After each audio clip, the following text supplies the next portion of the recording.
speak chromatics, that's a really terrible go at swing to bop. Old Charlie Christian, amazing guy, you know. I'm not much of a jazz player, but I've got a few suspect moves, you know, that can give a false impression every now and then, you know, if it's required.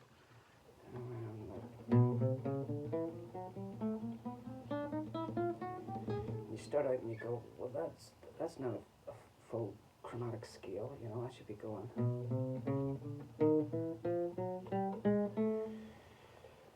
And then eventually you get wise to that and you go, don't quite have my Joe McLaughlin right hand on me this evening. I haven't been doing much of that, but you know, there's a lot of trickery, isn't there?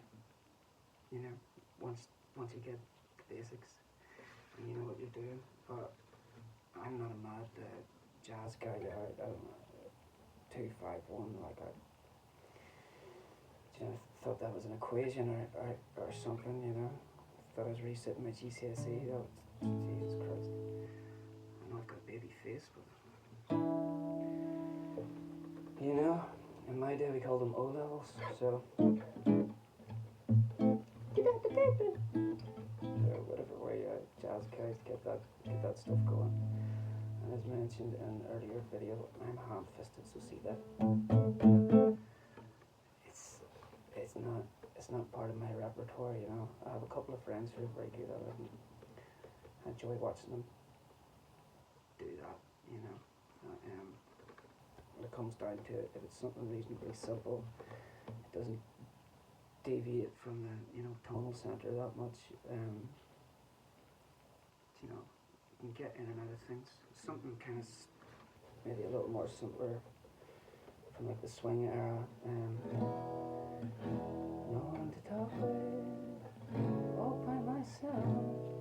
Particularly poignant, you know.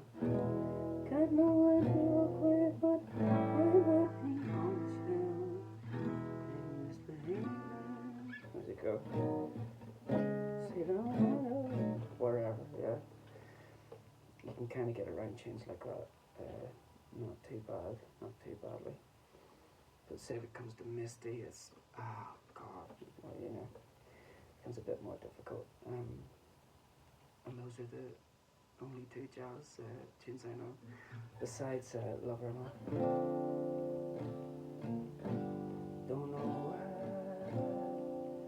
but I'm feeling so sad. I long to try.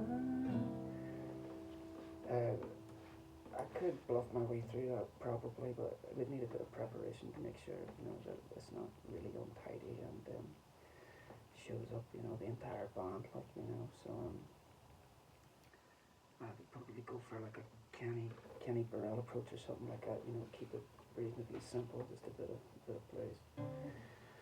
Anyway, that's the extent of my jazz knowledge, so I'll put that down and then we'll see if we can relate to this.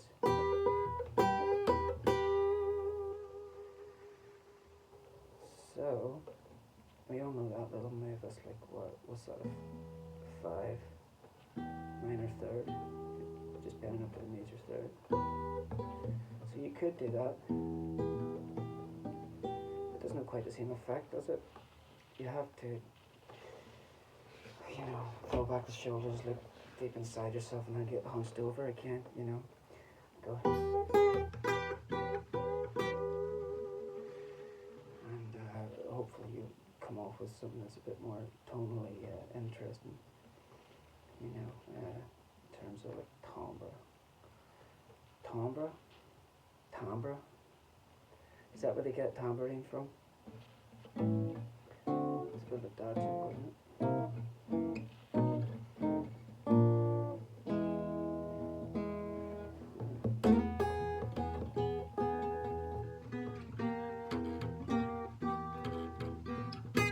There's nearly like a slap bass effect on the open E string.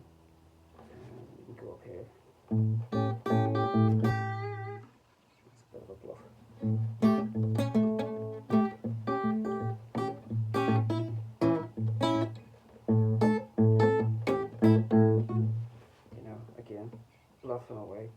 as that right hand goes.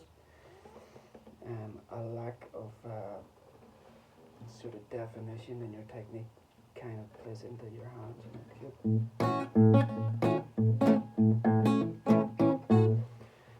So it's really about, if you want to approximate the authentic sound, that's one route into it. I don't think there's tablature for it, you know what I mean, but it's just something you have to get a grip on and go for if it's something that you like and that's something you want to do. Just be wary because it can destroy your hands, Playing a lot of blues at a young age really wrecked my hands,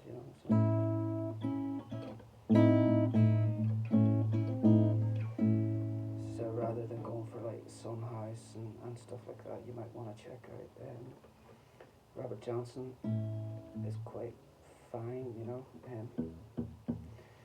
does the dead thumb thing, but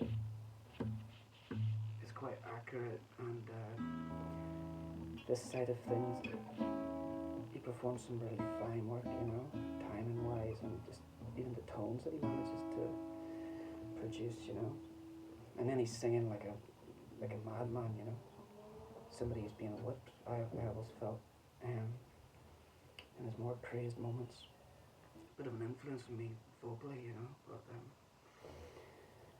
it's one of those sources, if you want to revisit it too often, it's going to cost you, like, all of those stories about the crossroads and such, they're nice stories, aren't they, but there might be some truth to it, so tread with care. Good night.